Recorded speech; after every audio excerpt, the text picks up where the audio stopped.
Hello student, कैसे हैं बेटा सभी। उम्मीद करता हूँ सभी ठीक होंगे। एक बार फिर से स्वागत है आपका अपने यूट्यूब चैनल पैशन केमिस्ट्री पर। तो बेटा, जैसे हमने लास्ट वीडियो के एंडिंग में आपको बताया था कि हमारा जो नेक्स्ट डिस्कशन रहने वाला है वो स्ट्रक्चर्स ऑफ न्यूक्लिक एसिड पर रहेगा। किस पर रहेगा? स्ट्रक्चर ऑफ न्यूक्लिक एसिड पर रहने वाला है। क्लियर है? तो आज का हमारा जो डिस्कशन रहेगा वो स्ट्रक्चर ऑफ न्यूक्लिक एसिड पर रहेगा। और जो हमने लास्ट डिस्कशन किया था वो बेसिक्स किया था न्यूक्लिक एसिड के रिगार्डिंग। तो उम्मीद करता हूँ सभी बच्चों को बहुत ही अच्छे से समझ आया होगा। और उसी बेसिक्स के रिगार्डिंग, उसी बेसिक्स के बेस पर हम जो है आज स्ट्रक्चर्स करने वाले हैं। ठीक है, डिफरेंट डिफरेंट लेवल पर। तो देखिए, स्ट्रक्चर्स ऑफ न्यूक्लिक एसिड। तो चलिए स्टार्ट करते हैं हम structures of nucleic acid.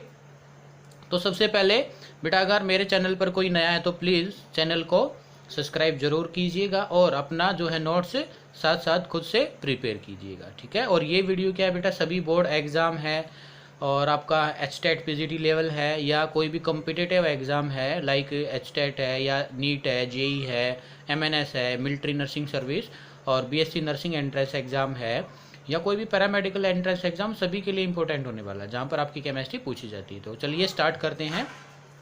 Structures of nucleic acid. Structure of A nucleic acid. तो सबसे पहले हम जो डिस्कस करेंगे बेटा, वो डिस्कस करेंगे प्राइमरी स्ट्रक्चर।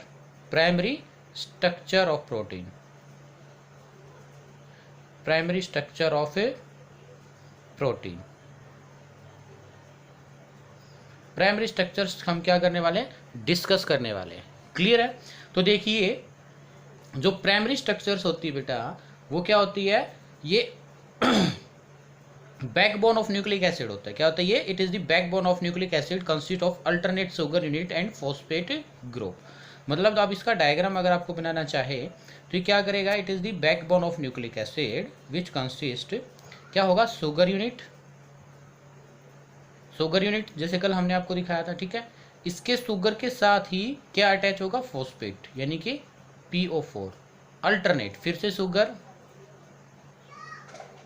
फिर से क्या होगा? फॉस्फेट, PO4, फिर से शुगर होगा बेटा। ठीक है, फिर से क्या होगा? Phosphate, PO4 and so on. इसी तरीके से क्या होगा इस साइड भी? Sugar phosphate, sugar phosphate alternate positions पर, तो ये होगा। और शुगर के साथ जैसे हमने कल आपको दिखाया था, क्या होगा? Nitrogenous base. क्या होगा बेटा ये? Nitrogenous base. इस ऐसे ही सभी शुगर के साथ क्या लगा होगा? Nitrogenous base. ऐसे ही इस साइड भी क्या होगा? एन बेस, यानी कि नाइट्रोजिनस बेस। तो मेरे को बताना नाइट्रोजिनस बेस कौन कौन से थे। ठीक है, और कमेंट बॉक्स में दिखाना है कि नाइट्रोजिनस बेस कौन से थे। 2 टाइप के थे, फिर 2 टाइप में आपकी फर्दर टाइप थी, वो आप कमेंट बॉक्स में लिखना है। ठीक है, नाइट्रोजनस बेस। और इसकी लास्ट में हमने स्ट्रक्चर्स भी, कल जो हमने वीडियो किया था उसके लास्ट में इन सभी की मैंने क्या है, स्ट्रक्चर भी डिस्कस की थी आपके साथ कि एक जो आपका है nitrogenous base for the 1 type में क्या था आपका? 2 हेट्रोसाइक्लिक रिंग थी। अदर जो सेकंड टाइप थी मैं बताऊंगा नहीं यहाँ पर। ठीक है, और जो अदर सेकंड टाइप थी उसमें क्या थी? 1 मेंबर्ड हेट्रोसाइक्लिक रिंग थी, एक ही रिंग थी। क्लियर है? तो ये क्या था बेटा, इस तरीके से। और जो ये नाइट्रोजनस बेस क्या है? 4 क्या होते हैं? ये जो शुगर है इसके साथ 4 नाइट्रोजनस बेस पेयर होते हैं। कितने होते हैं? 4 नाइट्रोजनस बेस पेयर होते हैं। दिखा सकते हैं हम। तो आपने देखा था कि मैंने वहां पर बताया था ए किसके साथ कंबाइन था बेटा?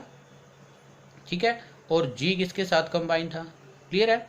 ए किसके साथ कंबाइन था? T। जी किसके साथ था? C। और ट्रिपल बॉन्ड, और इसमें क्या था? Double bond. क्लियर है? ओके। तो ये 4 नाइट्रोजनस बेस पेयर होते हैं, ये वाले शुगर के साथ जो अटैच होते हैं। क्लियर है? तो लिखे इसके बारे में अभी समझ में आ गया होगा स्ट्रक्चर को। ठीक है, तो क्या ये the backbone of nucleic acid, the backbone of nucleic acid consist of alternate sugar unit, of alternate sugar unit, sugar unit, alternate sugar phosphate, sugar phosphate। Clear है? अल्टरनेट इसको बोला हमने। And alternate sugar unit and phosphate group, and phosphate group each sugar unit is attached, और क्या है, each sugar unit is attached with nitrogenous base, each sugar unit each sugar unit is attached with इसके साथ n base, ये लिख देते हैं nitrogenous base. Clear है बेटा? ठीक है। द सीक्वेंस of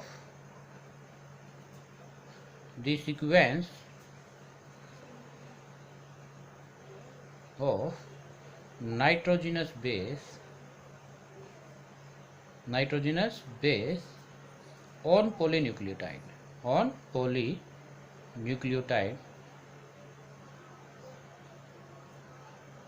एक तरीके से क्या बन जा रहा है, पॉलीन्यूक्लियोटाइड ही बन जा रहा है ना बेटा। पॉलीन्यूक्लियोटाइड चेन इज कॉल्ड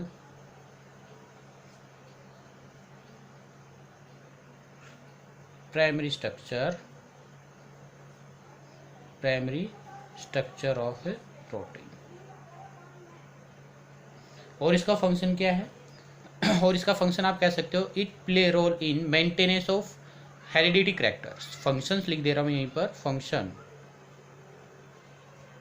तो फंक्शन क्या है बेटा जी? It maintains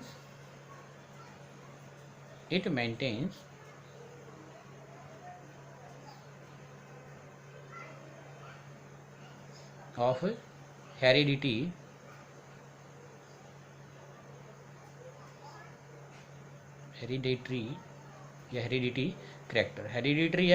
characters. क्लियर है बेटा? तो ये था आपका इसके बारे में कह सकते हैं आप प्राइमरी स्ट्रक्चर्स ऑफ प्रोटीन्स। किसका था ये आपका? Primary structures of A protein. तो उम्मीद करता हूँ अच्छे से समझ में आया होगा आपको। तो सिंपल कुछ नहीं है, अल्टरनेट पोजीशन। ये बैकबोन में क्या होता है? शुगर फॉस्फेट ऐसे पॉलीन्यूक्लियोटाइड होगा, और इसके साथ क्या लगे होंगे? Nitrogenous base. और ये क्या है? नाइट्रोजनस बेस 4 नंबर होता है, AT के साथ G C के साथ बाई ट्रिपल बॉन्ड, और ये के साथ डबल बॉन्ड। ठीक है, और इसी को हम क्या कहते हैं? Primary structures of protein. और ये क्या करता है? हेरिडिटरी कैरेक्टर जो होता है उसको मेंटेनेंस करने में क्या करता है? हेल्प करते हैं। क्लियर है बेटा? सेकेंडरी स्ट्रक्चर, सेकेंड है ये हम ले सकते हैं A, ठीक है। और अब है B,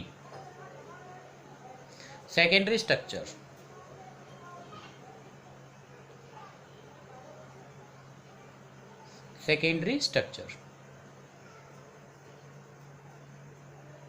तो सेकेंडरी स्ट्रक्चर्स को समझिए। ये क्या करता है हमें? ये जनरली बताता है about hydrogen bond between the nitrogenous base. ठीक है, it tells us about the hydrogen bonding. It tells us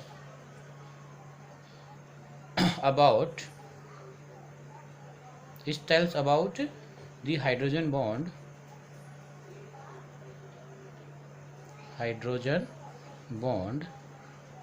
formed between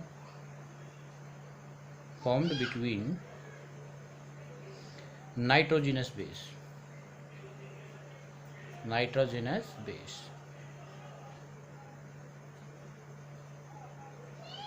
clear है? और क्या करेगा ये?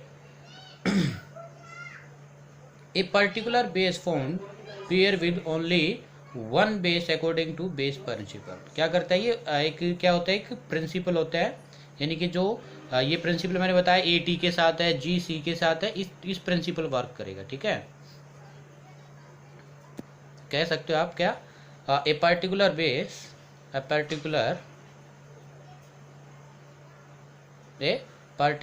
Base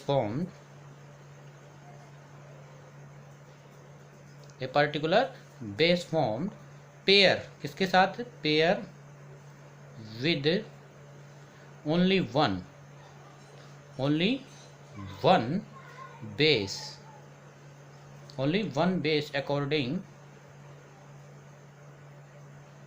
according to base pair principle।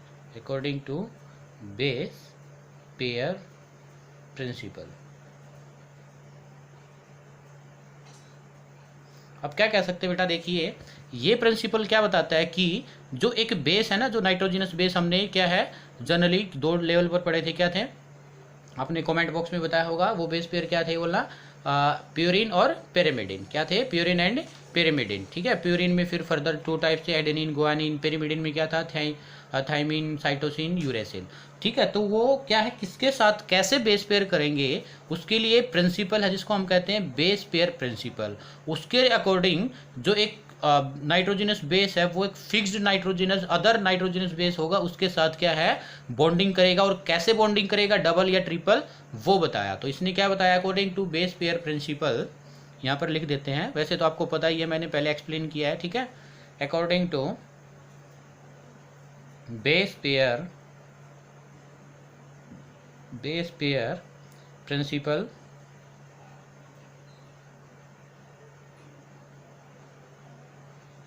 क्या होता है according to base pair principle? Adenine form base pair with thymine. जो एडेनिन है a form base pair with T, कैसे? Double bond by 2 hydrogen bond. Clear है? एक तो ये बताया इसने। सेकंड क्या बताया, जो guanine is formed base pair with cytosine with triple bond. A T के साथ डबल हाइड्रोजन बॉन्ड, जी सी के साथ विद ट्रिपल बॉन्ड। क्लियर है? और ऐसे चलता रहेगा, जी सी सी जी के साथ, इस तरीके से हमारा चलता रहेगा। ठीक है, अब हम सेकेंडरी स्ट्रक्चर्स में क्या कर सकते हैं बेटा? सेकेंडरी स्ट्रक्चर कॉन्फ़िगरेशंस में हमारा जनरली जो नाइट्रोजनस बेस है उसको हम फर्दर कितने तरीके से 2 लेवल पर डिस्कस करेंगे। तो डीएनए और एक आरएनए। ठीक है, structures of DNA, structure of DNA, structure of DNA, इसको समझिएगा। ठीक है, इसका डायग्राम आपको दिखा दे रहा हूँ, बहुत ही अच्छे से बनाया गया है। ठीक है, पेंसिल से मैंने बहुत अच्छे तरीके से बनाया है, अभी मैं बनाऊंगा तो अच्छे से नहीं बनेगा। ठीक है, तो लेकिन ये मैंने आपका क्या है, बहुत ही अच्छे से बनाया। तो देखिएगा, डबल हेलिक्स देख पा रहे हो आप, इसको हम डीएनए का स्ट्रक्चर क्या होता है, एक तो सबसे पहली बात ये डबल हेलिक्स। ठीक है, डबल हेलिक्स का मतलब क्या है, इसमें ये 2 जो आपको दिख रही है ये चेन, एक वाली ये है, ठीक है, जिसको मैंने दिखाया 5 डैश एंड से। कैसे दिखाया है? 5 एंड से। और एक क्या, ये 3 डैश। तो ये 2 चेन एंटी पैरेलल होती हैं। क्या होती हैं? 2 चेन एंटी पैरेलल चलेंगी। ठीक है, और इसको किसने प्रपोज किया था? इसको प्रपोज किया था बेटा जेडी वॉस्टन। किसने किया था? जेडी वॉस्टन and Crick and FHC Crick. आप क्रिक याद रख लीजिएगा, क्रिक, in 1953। तो it has secondary structures of 2 strand. ठीक है, क्या कहेंगे हम इसको? 2 स्ट्रैंड है, one is 5 dash and another one is 3 dash. और इसमें एक जो इंपॉर्टेंट बात है बेटा, वो क्या, देखो, जो 5 एंड है ये हम यहाँ से चले ये वाला, तो इसका जो एंड होगा क्या होगा? 3 डैश। और 3 डैश जहाँ से स्टार्ट हुआ था इसका एंडिंग क्या होगा? 5 डैश। क्लियर है? तो एक तरीके से हम इसको कह सकते हैं, जो ये चेन चल रही है बेटा, क्या ये पॉलीन्यूक्लियोटाइड्स, क्या ये पॉलीन्यूक्लियोटाइड्स हैं। और इसमें आप देख पा रहे हो, तो मैंने क्या दिखाया? बेस पेयरिंग दिखाया, नाइट्रोजनस बेस पेयरिंग। तो इसमें क्या दिखाया गया है वो समझना। जो जी है बेटा, क्या है जो जी, वो सी के साथ है triple bond according to base pair principle, और ए किसके साथ है? टी। तो ऐसे चलता रहेगा, टी ए जी सी सी ए, इस तरीके से क्या है ये हमारा चलता रहेगा। क्लियर है? तो ये हम क्या दिखा रहे हैं? Double helix structures of DNA. तो इसके बारे में देखो, 2 polynucleotide chains run anti parallel. तो पॉलीन्यूक्लियोटाइड जो चेन हमारी ये क्या होंगी? एंटी पैरेलल चलती है, 2 स्ट्रैंड होगी, हेलिक्स टाइप से होगा। Adenine form base pair with thymine by 2 hydrogen bond and vice versa. Cytosine form base pair with guanine with 3 hydrogen bond and vice versa. The distance between 2 adjacent base pair is 3.4 nanometre. कितनी है? दो base pair है, जैसे हमने ये लिया, जैसे ये ग्वानिन, और इधर क्या लिया हमने? ये साइटोसिन। क्लियर है? Guanine and cytosine. तो इनके बीच का क्या होगा? जो डिस्टेंस होगा बेटा वो कितना होगा? 3.4 नैनोमीटर। कितना होगा? 3.4 नैनोमीटर। एक ये जो कोयल स्ट्रक्चर है इससे नेक्स्ट वाले की, ये वाली, ठीक है, थोड़ा नीचे तक बनाया है, सॉरी, ओके। और इसके बीच में जो ये सी जी और जी सी, ये 2 बेस अंदर की तरफ जो बेस पेयरिंग दिखाए हैं, इसमें जो डिस्टेंस होता है बेटा, इसका होता है 0.34 नैनोमीटर। कितना होता है? 0.3 नैनोमीटर। क्लियर है? तो ये क्या था? Double helix structures of DNA. और एक इसमें बात रखने आपकी क्या है, आपको बता दे कि जितने ज़्यादा जीसी यानी कि जितने ज़्यादा ग्वानिन साइटोसिन क्या है बॉन्डिंग होगी, जितनी ज़्यादा होगी बेटा उतना ही डीएनए का मेल्टिंग पॉइंट और बॉइलिंग पॉइंट क्या होगा, ज़्यादा होगा। ये बहुत ही इंपॉर्टेंट बात बता दे रहे हैं आपको कि जितनी ज़्यादा जीसी बेस पेयरिंग होगी उतना ही ज़्यादा क्या होगा, उतनी ही मोर हाइड्रोजन बॉन्डिंग, यानी कि मोर दी, आप लिख सकते हैं more the G triple bond C base pair guanine cytosine base pair more H bonding, more H bonding, hence melting point of DNA is high। Clear है?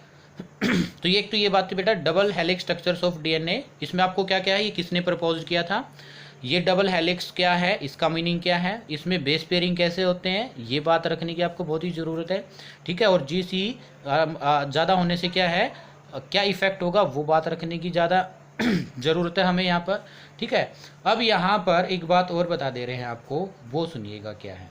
ठीक है, आरएनए इससे क्या है, कैसे डिफरेंस है। तो जैसे डीएनए में क्या है बेटा, ये पॉलीन्यूक्लियोटाइड्स की 2 चेन एंटी पैरेलल है, लेकिन जो हमारा आरएनए होगा उसमें क्या होगा, यहाँ पर दिखा दे रहे हैं आरएनए को। ठीक है, स्ट्रक्चर ऑफ डीएनए, ठीक है, वो लिख लेना है, वीडियो को पॉज करके एक बार जरूर लिखना बेटा इसको बनाते हुए। ठीक है, मैं दिखा देता हूँ, जेडी वॉस्टर ने दिया था क्रिक ने।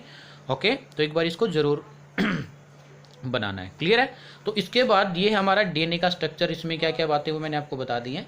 अब बात है structure of RNA, structure of RNA. ये देखिएगा, ये होता है बेटा सिंगल स्टैंड पॉलीन्यूक्लियोटाइड्स। जैसे इस तरीके से हमने एक स्टैंड बनाई थी, आप इसको ऐसे दिखा सकते हैं। क्लियर है? इसमें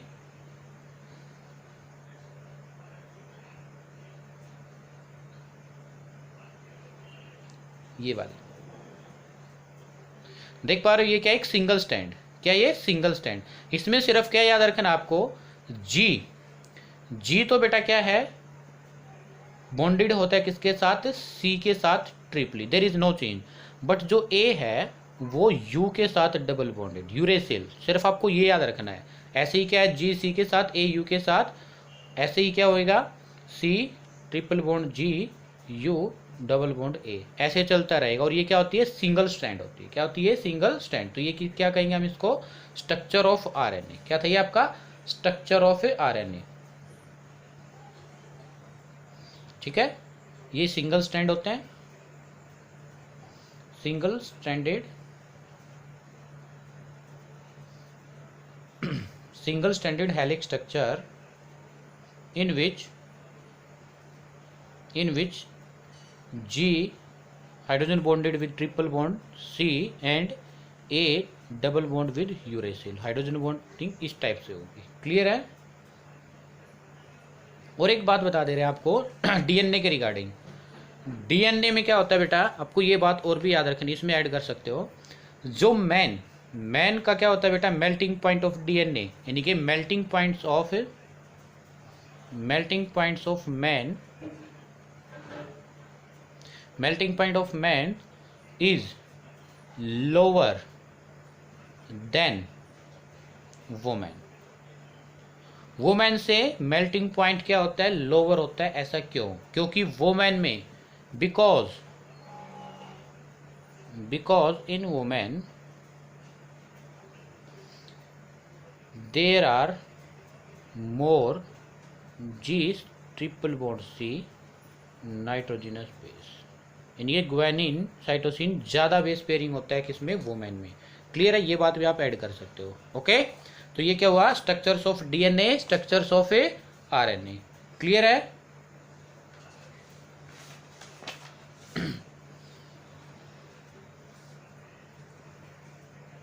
फिर इसके बाद जो आता है बेटा, वो देखिए रेप्लिकेशंस। क्या बेटा, नेक्स्ट जो है रेप्लिकेशन, इंपॉर्टेंट है ये बिल्कुल। रेप्लिकेशन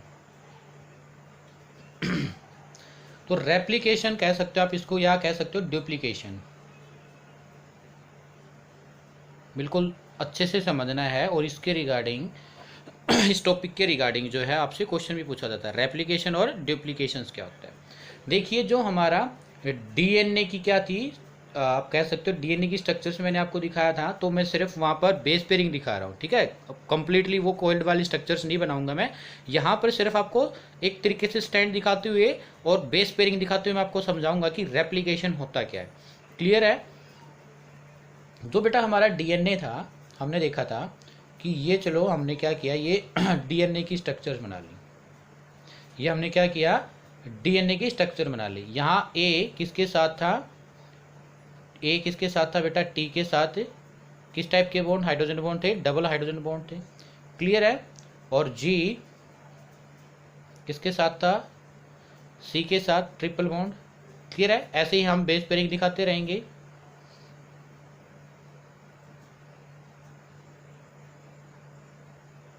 सी और यहाँ पर लिख दो आप जी, ठीक है, टी। ओके, ये मैंने क्या दिखाया है, ये हमारी एक चेन है, इसको भी हम क्या कहेंगे, ऑल। ये 5 डैश लगा लो, और ये क्या है, 3 डैश, 5 डैश 3 डैश। क्लियर है। ये है ओल्ड वाली चेन, और ये भी क्या है, ओल्ड वाली चेन। इतना क्लियर है बेटा। देखो मैंने अभी तक क्या किया, ये स्टैंड दिखाई है सिर्फ एक, और इसमें मैंने दिखाया है ये बेस पेयरिंग। क्लियर है। तो आगे जा करके क्या होता है, जो ये डीएनए है ये अपने जैसी एक आइडेंटिकल कॉपी क्रिएट कर लेता है बेटा। आप ये जो डीएनए है अपने जैसी एक आइडेंटिकल कॉपी सिंथेसाइज कर लेता है, बना लेता है, ठीक है। उसी को हम क्या कहते हैं, डीएनए रेप्लिकेशंस। क्या कहेंगे हम उसको, डीएनए रेप्लिकेशंस। क्लियर है। तो क्या होगा इसको ऐसे, इसको ऐसे, ठीक है। इसमें देखो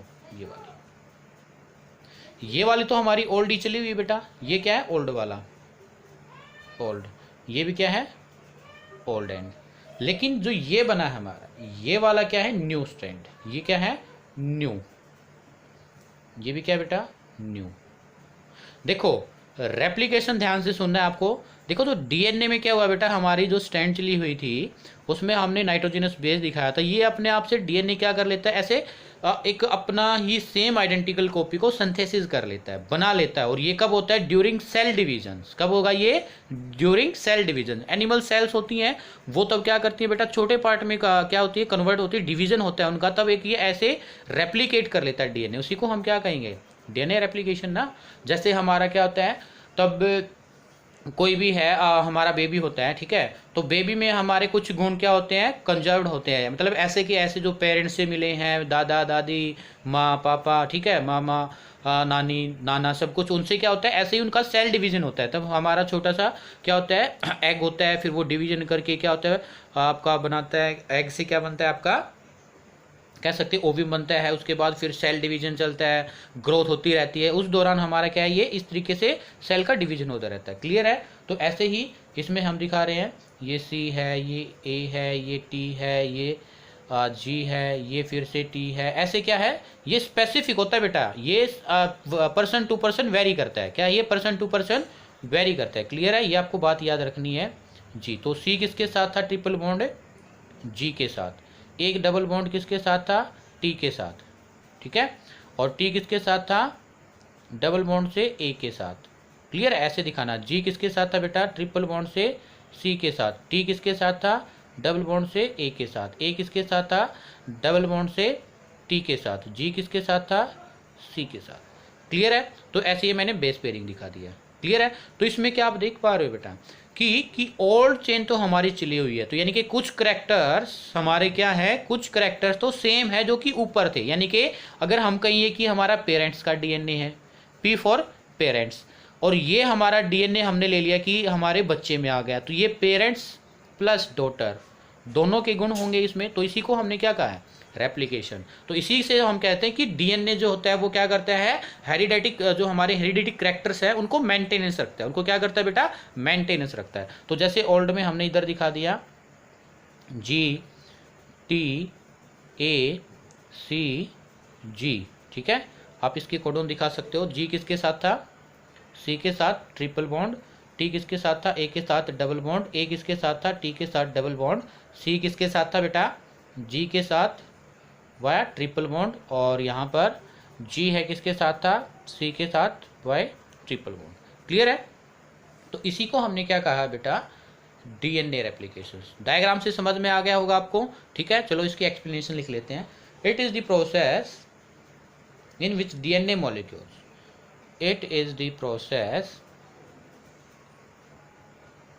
it is the process in which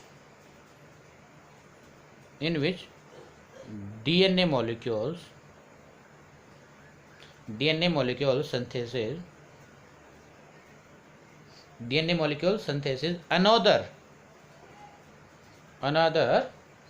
DNA molecule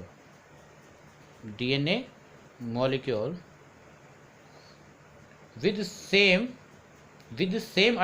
genetic properties, with same genetic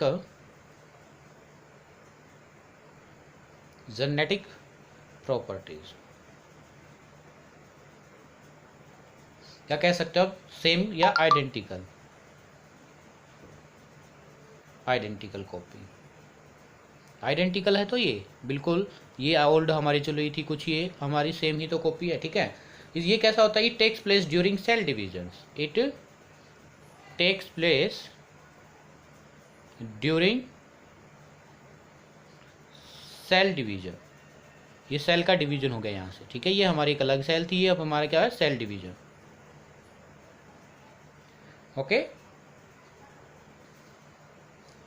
आप इसको कह सकते हैं एंड सेल डिवीजन एंड, ये किसके साथ मैंने डॉटर, किसके साथ कंपेयर किया था, daughter, and the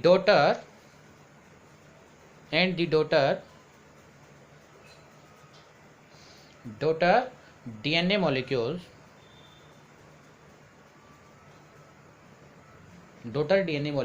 have same genetic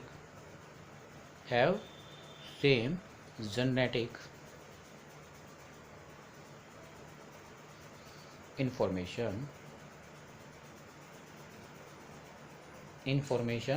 in the daughter cell also, in the daughter cell also। Clear है बेटा।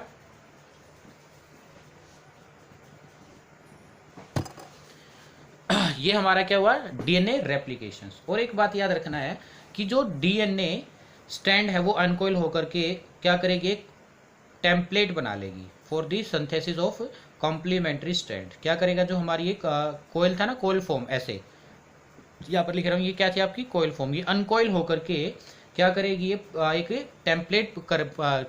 टेम्पलेट बनाएगी, और वो टेम्पलेट क्या करेगा, अपना जैसा कॉम्प्लीमेंट्री स्ट्रैंड बनाएगा विद क्या, डेफिनेट बेस पेयरिंग, कह सकते हैं ना आप। तो नोट करके आप इस पॉइंट को लिख सकते हैं, नोट करके कि the DNA strand uncoil, the DNA strand uncoil and each strand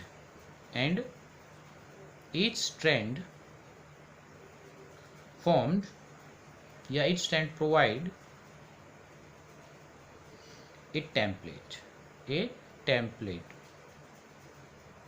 for synthesis of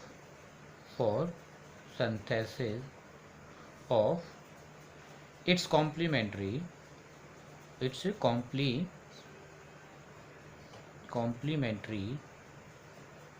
strand with definite, ये बात बहुत ही इम्पोर्टेंट है, विद डेफिनेट बेस पेयरिंग।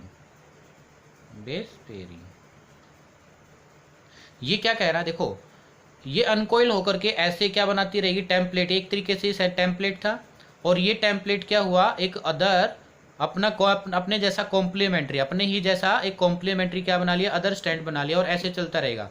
ये फिर से क्या होगा, फर्दर ऐसे 2 में डिवाइड हो जाएगा, ये फर्दर फिर से 2 में हो जाएगा, ये फर्दर 2 में हो जाएगा। देखो ओल्ड तो हमारी चली हुई ना, ये न्यू आकर के क्या बना लेगा, ऐसे ये 2 में, और फिर से ये 2 में। इसी तरीके से ये कैसा चलता रहता है, फॉर्मेशन चलता रहेगा, रेप्लिकेशंस चलता रहेगा। क्लियर है? क्लियर है बेटा? ठीक है, तो ये क्या था, रेप्लिकेशंस। ठीक है, और देखो ये जो रेप्लिकेशन है इसमें एक और आपने बात देखी होगी, कई बार क्या हो जाता है, मर्डर वगैरह हो जाता है, कोई भी क्रिमिनल है वो मर्डर कर देता है, तो उसका अगर इवन एक हेयर भी मिल जाए या कोई भी नेल्स मिल जाए, कुछ भी एनी ब्लड की क्लॉट मिल जाए, तो उससे हम उससे हमें पता चल सकता है कि ये किसका है। ठीक है, और इसी में हमारा क्या है, आजकल इस टेक्निक को हम बहुत ही ज़्यादा यूज़ में ले रहे हैं, और इसी टेक्निक को हम कहते हैं डीएनए फिंगरप्रिंट्स। और वो किस वजह से होता है, क्योंकि बेटा ये जो बेस पेयरिंग मैंने आपको दिखाई है ये पर्सन टू पर्सन वेरी करता है। क्या करता है, ये पर्सन टू पर्सन वेरी करता है। चाहे कोई बच्चे, दो बच्चे ट्विंस ही क्यों ना हो, क्या ना हो, ट्विंस ही क्यों ना हो, लेकिन फिर भी ये जो बेस पेयरिंग है बेटा ये कभी भी सेम नहीं होती है। क्लियर है? तो आपसे क्वेश्चन क्या करता है, क्वेश्चन सुनिएगा, बिल्कुल इंपॉर्टेंट।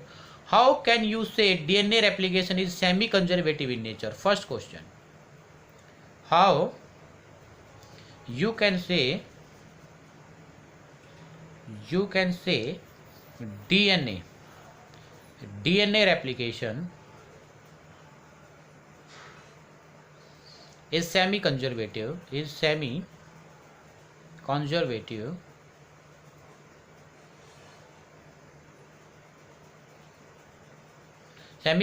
In nature. इसका मीनिंग क्या है बेटा, इसको देखो, सेमी का मतलब क्या होता है, हाफ, कंजर्वेटिव का मतलब बनाए रखना।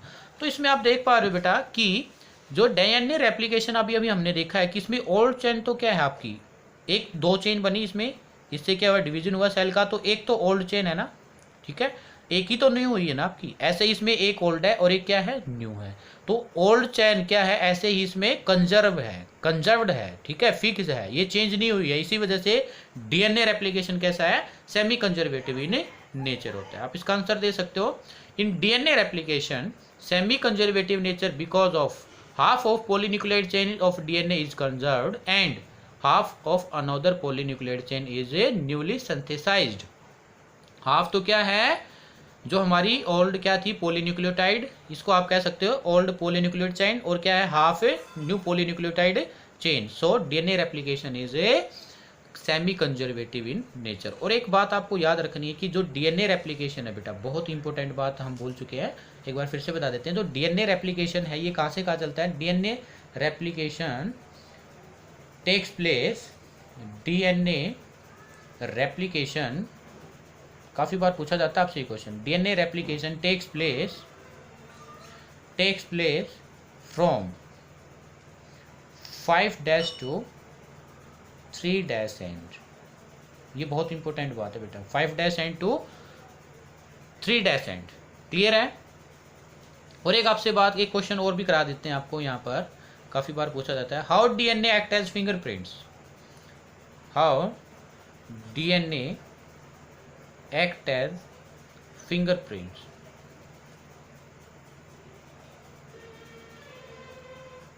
कैसे क्या करता है, फिंगरप्रिंट्स में वर्क करता है।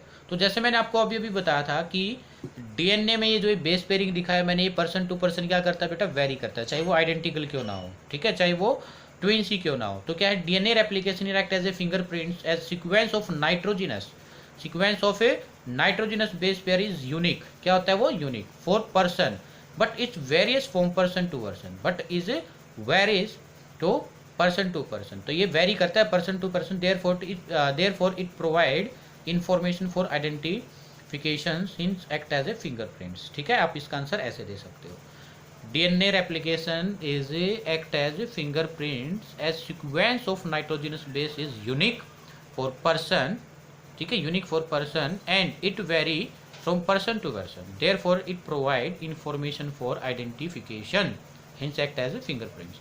डीएनए फिंगरप्रिंट्स कहाँ पर यूज होता है, फॉरेंसिक लैब, जो हमारी फॉरेंसिक लैब है हरियाणा में, कहाँ है, पंचकुला है, ठीक है, वहाँ पर, ठीक है, करनाल में भी है, वहाँ हम पता कर सकते हैं, ठीक है। और कहाँ है, to determine parentage of individual, to identify death bodies in an accident, to identify racial group of biological evolutions, वहाँ पर हम इसका क्या कर सकते हैं, यूज कर सकते हैं। क्लियर है बेटा? ये तो हमारा क्या था, बायोलॉजिकल फंक्शन। इसी को हम क्या कह सकते हैं, biological function of nucleic acid replication. Second जो बायोलॉजिकल फंक्शन है बेटा वो है प्रोटीन सिंथेसिस। सेकंड जो है वो क्या है, प्रोटीन सिंथेसिस। Protein synthesis. अब से एग्जाम में क्या है, ऐसे ही पूछ सकते हो, what is the biological function of nucleic acid. तो आपको रेप्लिकेशन और प्रोटीन सिंथेसिस पर एक नोट लिखना पड़ेगा, प्रोटीन सिंथेसिस। या आपसे ये भी कहा व्हाट इज रेप्लिकेशन, जैसे भी आ सकता है, write a short note on replication या write a short note on a protein synthesis. तो प्रोटीन सिंथेसिस जो आपका है बेटा ये बहुत ही इंपॉर्टेंट है। इसमें हम पढ़ने वाले हैं कंप्लीटली आरएनए के बारे में। किसके बारे में, आरएनए। तो आरएनए के बारे में पढ़ेंगे। ये 3 टाइप्स का होता है, ठीक है। वो क्या क्या होती है वो हम नेक्स्ट वीडियो में डिस्कस करेंगे, ठीक है। वरना हो सकता है लेक्चर आपको बोरिंग लगने लग जाए, लेकिन हम थोड़ा थोड़ा कर रहे हैं, बिल्कुल इजी चलेंगे। लेकिन आपको समझ में जरूर आना चाहिए बेटा, ठीक है। आपको क्या है, बहुत ही अच्छे से समझ में आना चाहिए, बस मोटिव हमारा यही है, ठीक है। एक लेक्चर ज़्यादा बन जाएगा, ओके। तो मिलते हैं नेक्स्ट वीडियो में बेटा, तब तक के लिए thank you, bye bye. Please अगर जो बच्चा मेरे यूट्यूब चैनल पर नया है तो प्लीज़ वीडियो को लाइक, शेयर और चैनल को सब्सक्राइब जरूर करें। क्लियर है? तो प्रोटीन सिंथेसिस ये कवर होने के बाद हमारा nucleic acid complete, then proceed to vitamin. Okay, मिलते हैं जल्दी ही, तब तक के लिए थैंक यू, बाय बाय।